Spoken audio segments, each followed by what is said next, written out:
Hey there, welcome back to Medifit Mosaic. Today we are diving into a topic that affects millions of people around the globe, type 2 diabetes.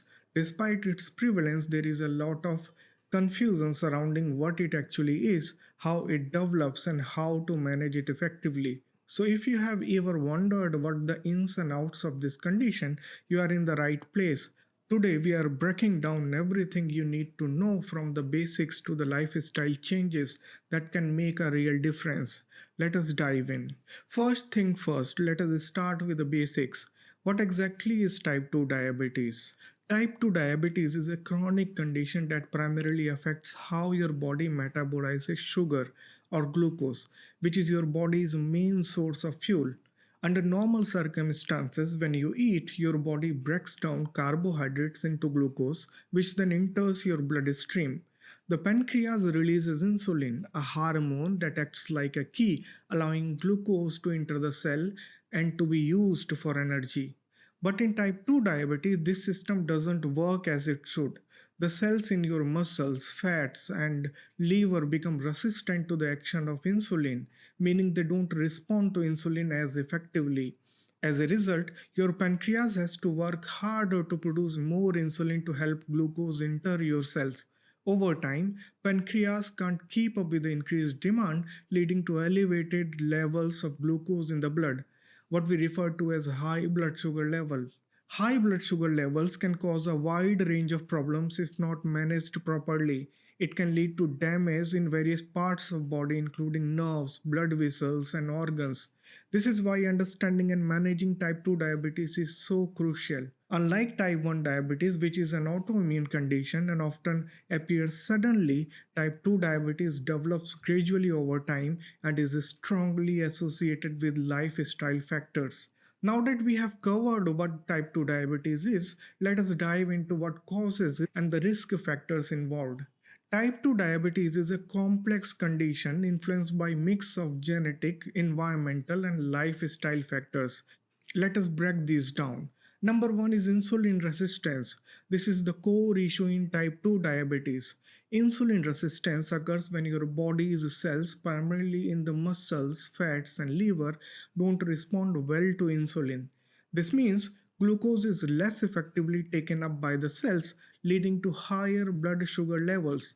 To compensate, the pancreas produces more insulin, but over time, these extra efforts can lead to its exhaustion and decreased insulin production. Number 2 is obesity. One of the most significant risk factors for developing type 2 diabetes is being overweight or obese, particularly when fat is concentrated around the abdomen. This is often referred to as a visceral fat, which is metabolically active and can produce hormones and inflammatory substances that contribute to insulin resistance. Studies have shown that even a modest weight loss of 5 to 10% can significantly reduce the risk of developing type 2 diabetes by improving insulin sensitivity. The third is sedentary lifestyle. Physical inactivity is another major contributor. Exercise helps your cells become more sensitive to insulin, which means less insulin is required to keep your blood sugar levels in check. Regular physical activity also helps control weight, lower blood sugar levels, and boost your overall well being. Number fourth is poor diet. A diet high in processed foods, sugary drinks, and refined carbohydrates can lead to weight gain and insulin resistance. These types of foods can cause rapid spikes in the blood sugar levels, leading to increased insulin production and eventually to insulin resistance. On the other hand, a diet rich in whole foods like vegetables, fruits, whole grains, and lean proteins can help maintain stable blood sugar levels and reduce the risk. Number fifth is genetics and family history. Genetics play a role in type 2 diabetes. If you have a family history of the condition, your risk increases. Certain ethnic groups, such as the African Americans, Hispanics, Native Americans, and Asian Americans, also have the higher predisposition. However, having a genetic risk doesn't mean you are destined to develop type 2 diabetes. Lifestyle choices still have a significant impact on whether the condition manifests. Number 6 is age and other factors. While type 2 diabetes can develop at any age, The risk increases as you get older, particularly after the age of 45. Other factors like a history of gestational diabetes or polycystic ovary syndrome can also increase the risk. Are any of these factors relatable to you or someone you know? Share your thoughts or experiences in the comments. It is important to start the conversation about this common condition. Unlike type 1 diabetes, where symptoms can appear suddenly, the symptoms of type 2 diabetes often develop gradually and can be so mild that they go unnoticed. This is why some people can have type 2 diabetes for years without knowing it. Let us go over some of the most common symptoms. Number one is increased thirst and frequent urination. When excess glucose builds up in the bloodstream, your kidneys have to work harder to filter and absorb it. When they can't keep up, the excess glucose is excreted into your urine, dragging fluids from your tissues along with it. This process makes you urinate more often and can leave you feeling dehydrated, which in turn makes you thirsty. Number two is fatigue. When your cells are deprived of glucose, your body becomes weak and tired. The lack of efficient glucose utilization means your muscles and organs aren't getting the energy they need to function properly, leading to persistent fatigue. Number third is blurred vision. High blood sugar levels can pull fluids from the lenses of your eyes, affecting your ability to focus. Over time, this can lead to changes in vision and even damage to blood vessels in the retina, which can result in more serious eye issues. Number fourth is slow healing source or the frequent infections.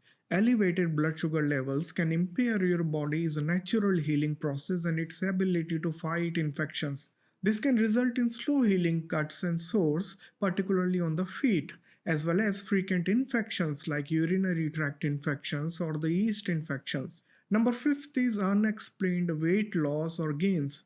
Some people with type 2 diabetes may experience weight loss because their bodies are not efficiently using glucose for energy, leading them to burn fat and muscle instead. Others might gain weight due to the increased insulin level promoting fat storage. Now, the question is if you or someone you know is experiencing symptoms or if you are at the risk, how is type 2 diabetes diagnosed? Doctors use several tests to diagnose type 2 diabetes. Number one is fasting blood sugar test. This test measures your blood sugar after you have fasted for at least 8 hours, typically overnight. A fasting blood sugar level of 126 milligram per deciliter or higher on two separate occasions indicate diabetes. This test helps to establish baseline blood sugar levels. The second is A1C test, also known as hemoglobin A1C or glycolated hemoglobin test. This measures the average blood sugar levels over the past 2 to 3 months. It reflects the percentage of blood sugar attached to hemoglobin, the oxygen carrying protein in red blood cells. An A1C level of 6.5% or higher on two separate tests indicate diabetes. Number third is oral glucose tolerance test OGTT. This test involves fasting overnight and then drinking a sugary solution. Blood sugar levels are tested before and 2 hours after drinking the solution. A reading of 200 mg per dl or higher 2 hours after drinking the solution indicates diabetes. This test is more sensitive and can detect how well your body handles sugar over time. These tests help not only in diagnosing diabetes but also in monitoring how well you are managing the condition over time. Regular checkups and blood tests are crucial for anyone diagnosed with or at the risk of type 2 diabetes. Now you might be wondering how is type 2 diabetes different from type 1 diabetes? This is a common question, and while both conditions involve issues with insulin and blood sugar, they have distinct causes and management strategies. Let us first discuss the type 1 diabetes.